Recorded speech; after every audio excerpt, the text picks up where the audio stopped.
Yeah. Eat 'em up, yum yum. Eat 'em up, yum yum. Yo, back. Pomona Pizza Co. Like I said, heard the pizza's pretty good. Live around the way, so had to try it. Brought it back with my guest, you know. We're going to eat it and let y'all know how it is. By the way, our guest for today is no other than DJ Jason Jump. Jason Jump, you're going to hear some stuff, man. Old guy like me. Got stories. Got stories. You know, aging back backwards. in the day, we went, no. Aging backwards. Right, yeah. So, quick break right now. We're going to eat, check it out, and then we'll let you know how it is. So, yeah, man, check it out, Jay. See how it is. And Cool. Thank you. The local spot right around here. Right, yeah. Nice. You always got to find that local spot. Yeah. Not bad. Not bad. Pizza. Yeah. I'd go back. I mean, you know, not bad. I'll tell you what, you know, I live in Long Beach. They got all these new pizza joints opening. Right. Trying to kind of work on that pizza game. Oh, so I'm a pizza guy too. Yeah, so. I'm a huge pizza guy. So I gotta say, it's not bad. You asked me if I had better, yes. You asked me if I had worse, yes. But not bad. Yeah. It's around the way, so I would go.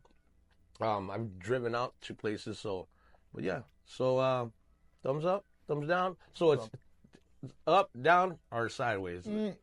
Let's do one of each. Right. I'm hungry, so. Right, okay, so there it is, fam. Hey, Final Beats and Eats. Your boy JC, the hip-hop junkie, man. Jason Jump. We'll take a quick break with a word from my sponsors, and we'll get back into this. One love. Yo, this is that part of the show where we like to give out flowers to our sponsors, you know, for believing in us, you know, being down with us. Shout out to Big Cash over that Side Hustle. Shout out to Tommy Kennedy over at Flatline Design. Shout out to Manny at Moonshine Records. And shout out to Broadway at the label. Yo, quality work right here, man. These cats, telling y'all, I stand by them 100. Y'all want to get with them and know what they do, you know, check the description box. Got all the information right there. So, yeah, that's what we're doing. Setting it up for y'all. One love. Yo, we're going to get into this right now, man. Yo, Jay, I want to thank you, bro. No, thank you, man. I want to thank you for coming through. Met Jason Jump at the NAMM show. Yep. Through JISM. JISM High Definition. High Definition. And just talking with JISM, kind of breaking it down. Like, another thing, Jay, is like really, I said throughout, you know, here and there throughout the show that, like, I don't like to know my guests too much because I want to know like them. Right, I want to be surprised like them, you know. Okay. I don't want to know everything. I want, you know, that fun too, you know. So, and I feel it's a lot more, it's a lot different. It really is, you know. The feeling's different, like, right. Shit. So, and for me, it makes it more exciting for me to be doing what I'm doing. Because when you know everything, now you're just doing a job. But when you don't know, you're having fun. Right. You know, so, but yeah, shit, man, like, what you done, you got a nice little body of work, man. You've been doing this for a minute. I consider you a pioneer. You know, really do. Well, thank you. I mean, just to give you a little background, you know, I started out as a break dancer, then got into DJing, and then in college, I had a college radio show, mix show. It was like one of the first mix shows of the kind on the East Coast. I'm originally from the Maryland area, so the University of Maryland. So, Baltimore, yeah. So I kind of represent the DMV, DC, Virginia, Maryland, and that's when I really, you know, got my foothold into the music industry. Really just DJing, mix shows, parties, concerts, that type of stuff. And then I moved out here to LA. Okay. What brought you out here? Work, because I graduated college. I wanted to either be in New York or LA, and I wanted to work in the music industry. So I had family out here. I had family in New York, but you know, come on, man. Like, growing up on the East Coast, I wanted the sunshine. Yeah, I wanted the lifestyle. Because it's fucking cold, man. Yeah, it is. It hurts. it does. Like, we get cold over here, and we're fucking like bitches over here. We're like, fucking 60 degrees, and we're like, it's cold. But no, I know all my people's from back east are like, you don't know what fucking cold is. You just get tired, man, of getting up early to shovel your car out and just So I came out here. I worked for a couple years in the music industry at a few different labels, DJ'd all over LA for probably, quite honestly, for about like 15 years. And then I stopped DJing, at least, you know, as far as clubs and nightlife and stuff, and really got more into the production side. Mm-hmm. And I think one of the reasons was because early on, I mean, this was just my feeling. It's not really a fact, but like my feeling was there's sort of like a fork in the road. If you're going to DJ and go all in, then you got to have room for all your records. You got to buy all your music equipment. Because back then, that's how it was. It was no fucking laptop. Exactly. So, but if you want to go to the production side, then, you know, it's a lot of hardware and it's an endless pit. And I was just like, you know what? I'm good at DJing. I'm having fun DJing. That's what I started doing. More of a challenge, though. Yeah. Being a producer. And then when the technology. Correct. You have to learn it and that lingo and everything. Everything, man. Yeah. It is you know, it's like an onion. You just peel the layers back and there's more and more. So when technology started to change a little bit to where, you know, everything was USB and it didn't have to be all hardware, you could have software, then I was like, all right, maybe now is the time to kind of dive in. Right. And I've been kind of, you know, heavy into production probably since about 16 or 17. Okay. You know, that's when I really started rolling my sleeves up. I got my first MPC probably in 06 or 07, but didn't do too much with it. It was the old 2500. Right. And once I got familiar with like the DAWs and the software and all that, then I was like, all right, I'm gonna go all in. Right. And you know, I've had a nice little run. I mean, I've done some records with Raz Kaz, Dismos, who's my homie. Shout out to Dismos. I'm trying to think who else. One of the MCs from Jurassic 5. I forgot. Charlie? No. Who's the other one? The one they say Akil? Akil. Yeah. Did a track with Akil. Oh, nice. That was actually my first track that I ever did. It was with Akil and Dismos called Badder Than Bold. That's dope. Yeah. Then we did a song called Kites, which was Dismos and Raz Kaz. And then I'm trying to think. Recently did a song with Chino XL. Done some stuff with Jism High Definition. Yeah. Jism's his lyrical, man. No, Chino is actually a great story because he used to be on American Recordings, which is Rick Rubin's label. Right. And I used to intern at that label. Okay. Yeah. So I worked on Chino's album, promoting it and doing some of the edits when that first came out. Right. So Chino and I, we go back to probably like 92. So So when he dropped that diss on Tupac since back then. Oh, before then, when he was in a group, he used to be in a group called Art of Origin. Oh shit! Yeah. So I know him from the Art of Origin days, and then I came out here, and you know he was solo at that point. Right. And then the Tupac diss was probably 95 maybe. So I probably knew Chino about 92. Okay. Yeah. Shit, man. Hey, that was crazy when he went in on Tupac. I know.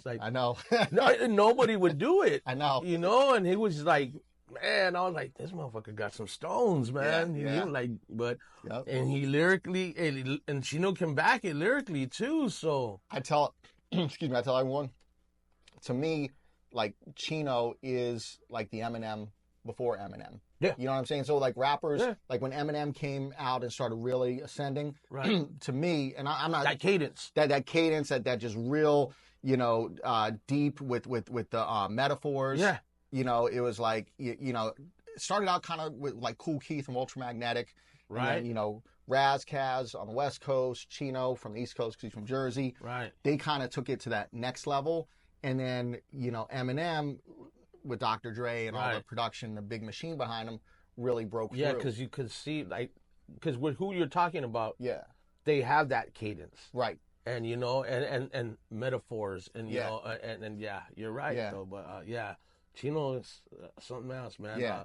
That one he did, too, on the Wake Up Show, that with the Mexicans and Was that the album, the this or that? They put a album out, and it was like some of it was it was Exhibit, Chino, yeah, and the Mexicans or something like that. Yeah, I know what you're talking about. I haven't heard that in years. Oh man, that shit was dope, man. That shit was fucking dope. We won't be around. Yeah, that's Chino. Yeah, Chino killed it on that. No, so shout out to Chino. Yeah, man. And not to say, I mean, there were so many other MCs in the early to mid '90s that were ridiculous. You know? Out of all the MCs that you work with and the people that you work with through the years, who would you say is pretty much just unbelievable as far as just professional and just everything they do from the they get into the studio to the minute they get out, like they're really about that shit. That's tough because here's the thing, like I personally haven't worked with that many MCs. I'm talking, 7 or 8. I haven't seen a musician. Oh, just musicians? Yeah. In terms of ones I work with, I mean, like my engineer, Chris the Glove. Right. Shout out to Chris. Every time I have been in the studio with him, I leave going, I've got to rethink what I'm doing. Oh, okay. Because so he opens you up. Dude, he was Dr. Dre's right-hand man. You know what I'm saying? So the stuff he does, the way he can just make a sound change, the way he knows how to work the boards, the way he knows how to program beats, I just go, wow.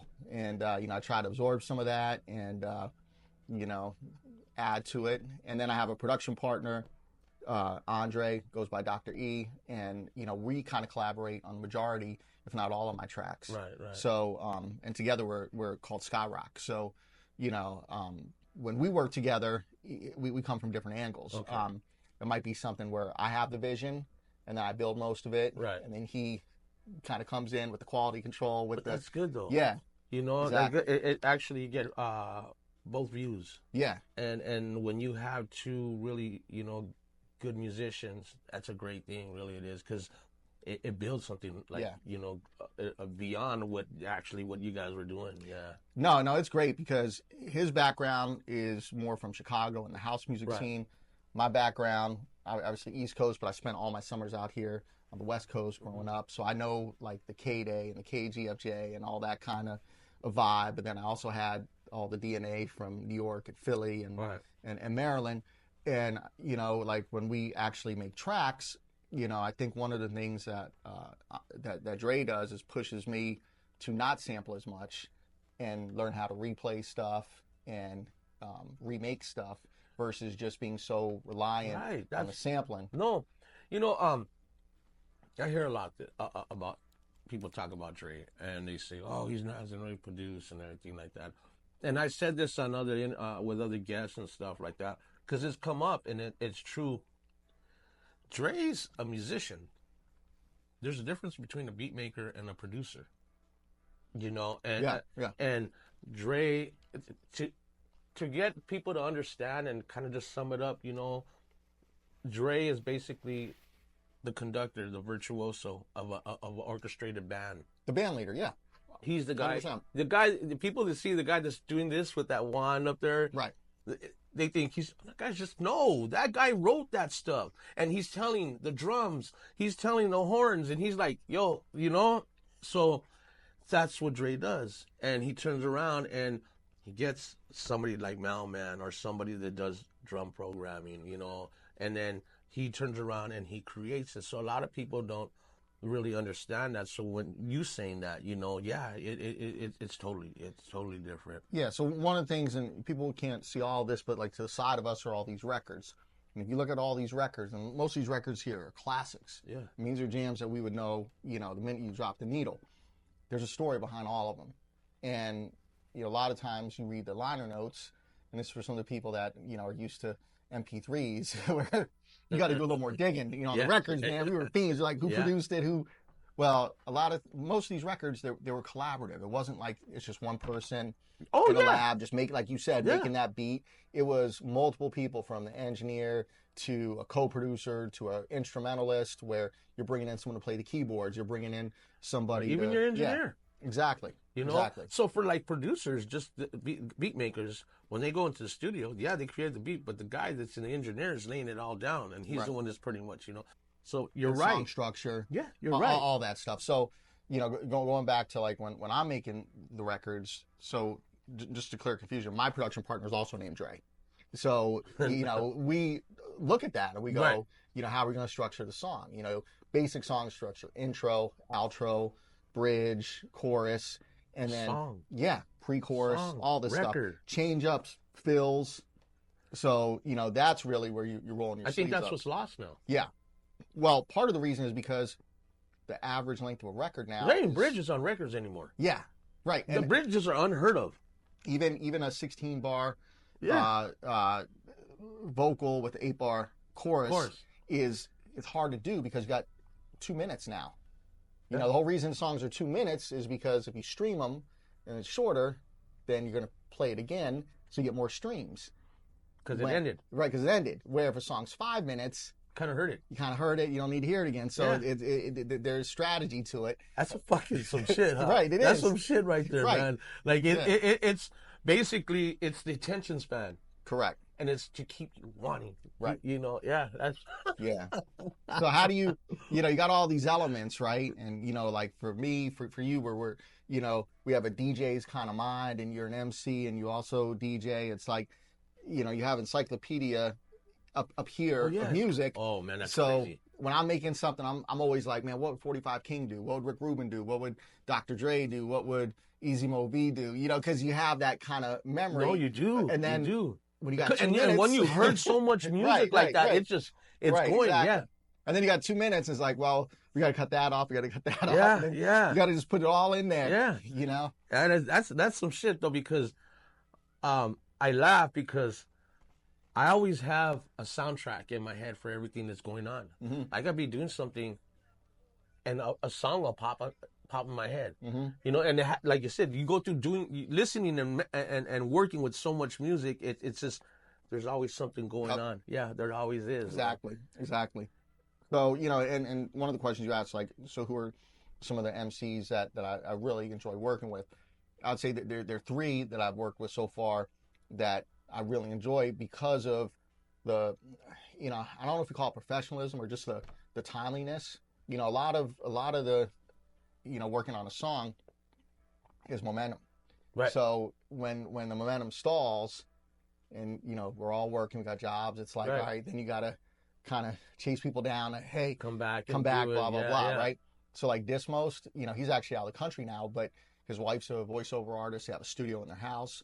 Boom, he can send me vocals. Right. Like if he says it's tomorrow. Isn't that the beauty of I mean, there's pros and cons of like the modern technology. Right. There is pros and cons, but the pros are what you just said right now. Yeah, you don't have to be in the same room. You don't have to be in the fucking same room no more. Right. And you're right, with life in general, it's like you really can't get everybody. If you're an older guy and you're fucking responsible and you're fucking paying bills and shit like that, it's really okay. I got to figure this out, And you're right though, but that eliminates that. Yeah. So to take a step further, like just some high definition, we're probably 15 minutes from each other living wise. He's got a home studio.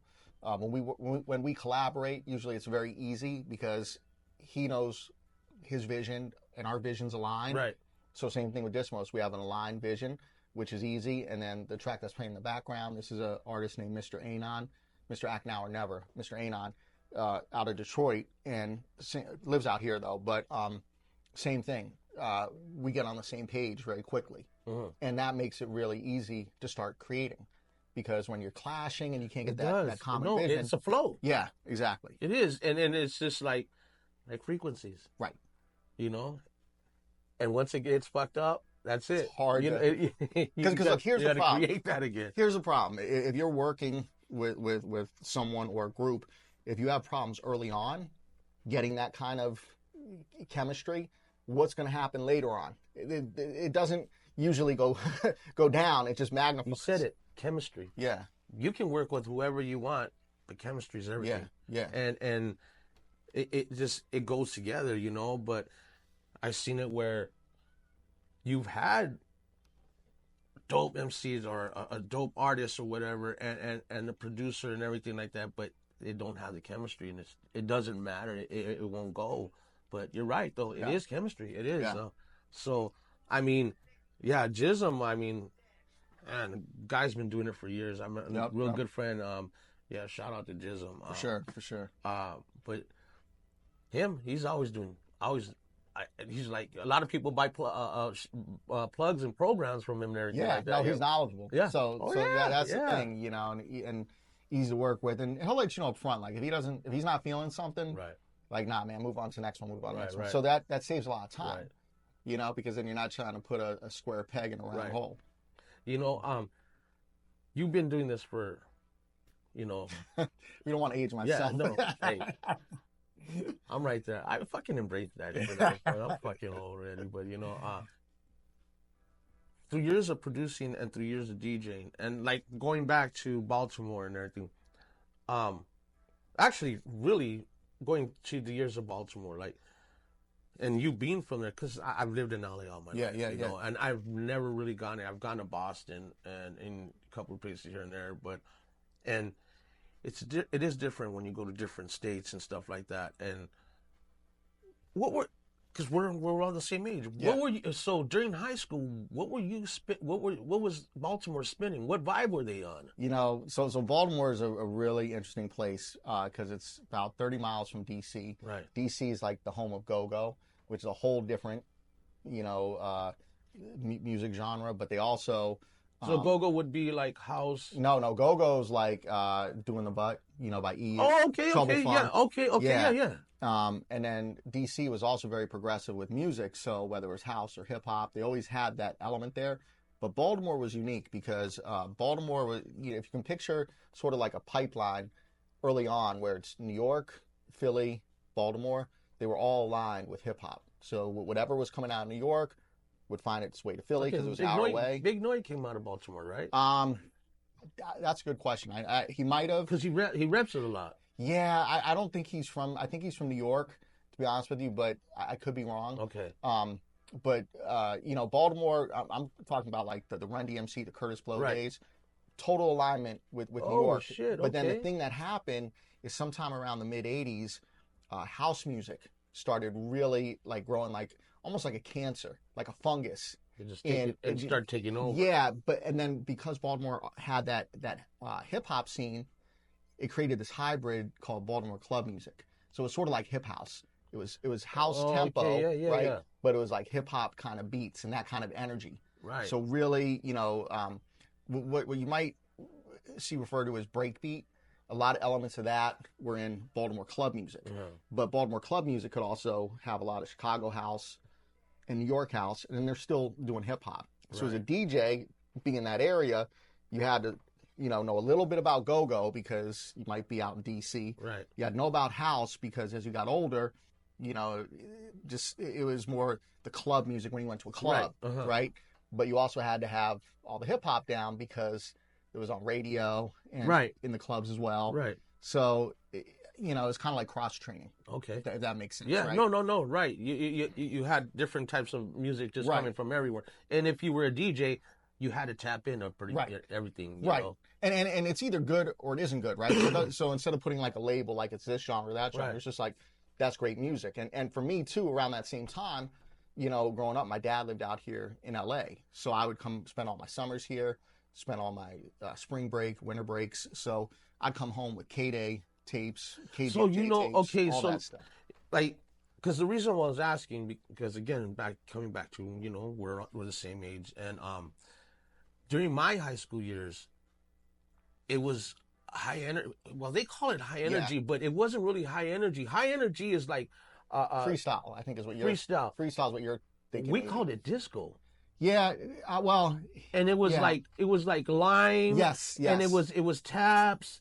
And it was, you know. That's very West Coast. Yes. That was not getting played. No, nowhere. Yeah. So that's why I asked. That's why I asked you, what were you playing? Because this is what I was hearing. This is what we're spinning. And if it was anything of hip hop, it was like Don't Stop the Rock. You know, a freestyle. It was, you know, stuff like that. Give the DJ a break. Surgery. Right. It was fast. So some of that stuff made it over. So Tour de France, Egypt. Okay. Those would get played. Some of the Pretty Tony and the, you know, Gigolo Tony. Yeah. Right. Some of that stuff that would get played. It's Time, obviously. Right. Hashim, Planet Rock. See, and that was heavy over there. Yeah. But that sort of had its day, like in other words, until about 85, that was all kind of lumped together as electro. So Jam On Right. It, Yes. you Yes. know, Yes. Connie, Yes. Funky Electro. Little Beat, Yes. you know, all that stuff on Yep. Sunny View Records. Right. A lot of Cutting Records. Not trying to play the labels game. Right. But, No. No. But yeah, it was all up-tempo hip-hop. Right. And that was kind of electro, and that would come out in New York, but that's very different than Lime and the high energy of the disco. See, because it was like in the middle. It was in the middle. Right. It was really like, you know, it was this side and that side. And Right. and I remember. I mean, you had people listen out here. I always have listened to rock out here. You know, Van Halen. You know, Ozzy and stuff like that. And when I was going to high school, you know, that's what our fucking radio station was huge as KNAC. Okay. And it's always been KLOS. Right. You know, but besides that, so basically it was metal, rock, new wave, which is The Cure, The Smiths, right. You know, Depeche Mode, right. And then it was what we call disco, which high energy, I guess, Right. like Yeah. taps Yeah. and Yeah. then that, Yep. and then it was like the Gigolo Tonys and Right. the freestyle stuff. So that's kind of how it was. That's why I was curious to when you were in Baltimore. What were you guys? You know, Yeah. So that's fucking dope, yeah. man. Yeah. That's So dope. some of that stuff was in there, but you know, it moved quicker. Like Our house came later. Yeah. So here's the thing. I'll tell you this as a DJ, which was a difference for me culturally. Right. When I moved out here and I started doing clubs, I had to get a lot more recurrent music in my crates. Meaning, you know, you got to get people on the dance floor with stuff that they know. Right. You got to stay up to date. Right. Well, this was, you got to get them with the familiarity, the classics, the stuff they wanted to hear, you know, the Prince and the Zapp. Oh, yeah. That just was like the staple, right? Uh-huh. So an equivalent type club on the East Coast, you know, DC, Baltimore, that area, you had to have the latest and greatest. They were very progressive. Oh, so that's what I'm saying. What was new? What was brand new? What was even coming out? What was on a promo over copy? here, they like the replaying of the right, classics. Exactly. Yeah. So out here, you got to trick people. You got to get them on the floor with stuff they know, and slide in that new one, and then they're like, "Oh wait, I don't even know what I'm dancing to." Yeah. But you got them hooked because you got them moving. So that's how house got mixed into with the disco, the taps and the lime. Right. That's how, because the BPM, same thing, like you just said right now. So they would be playing a set of My Forbidden Lover, and they would be playing a set like that, and they would slide in some house, and they would jump back into, you know, and little by just like you said. Right. And a lot of the hip hop labels in New York, they were flirting with house music. So like Fresh Records had Todd Terry project. Jungle Brothers, All House, which was Todd Terry, Royal House. So they just rapped over that same beat. You know, I'm trying to think that there are quite a few other albums. You know, there was like L&R, Work It to the Bone, which was real big. That got on Profile, but that was originally an imprint from Chicago. You know, so these are things that would just start getting played, 88, 87, you know, and then you hear it, and then French Kiss, which was like, that's the one where the girl starts having an orgasm. Right. Like, they were playing that on radio. That was like a top 5 radio hit. Oh, you know? shit. Yeah. Wow. So, yeah, I mean, and that started out as a little indie label. Okay. And then it got put on Epic. See? So, you know what I mean? That's like 89. You fucking learned shit, fam. You learned some shit. No, man. Jay, I just wanted to come and hang out, man. Yeah, and I appreciate it, man. I just shoot some shit, eat bullshit, you know, talk some music. And I just want everybody, fam, I just wanted y'all to know Jason Jump, man. Jason Jump. My pleasure, man. Good guy. And telling you, man, listen, follow him. He's doing some shit. Yeah, we're on all the streaming platforms. Just look up Jason Jump or Skyrock Project. That's SKYROCK Project. The Jason Jump is more hip hop. The Skyrock Project is a little more pop and dance, R&B. So we cover both. You fucking bases. heard it, fam. You heard it, man. Pleasure having you in, man. Really. Thank you for the pizza, man. You can see it's almost all gone. There you go. So, like we said, it was good. It was all right. You know. But you already know, fam. This is that part of the time of the show when we ask our guests to entertain us. So we're about to be entertained right now by Jason Jump. But you already know. Go to the bathroom, get something to eat, get something to drink, roll one up, you know, shit. But, you know, hang with us. We're about to jump in it. Like, subscribe, hit that bell, man. Stay with us. Hit that link, Instagram, you already know. It's going to take you on over to Jason Jump. It's your boy JC, the hip hop junkie. Vinyl Beats and Eats. Once again, DJ Jason Jump / producer, entertainer, tech. You got it. One love. Yeah.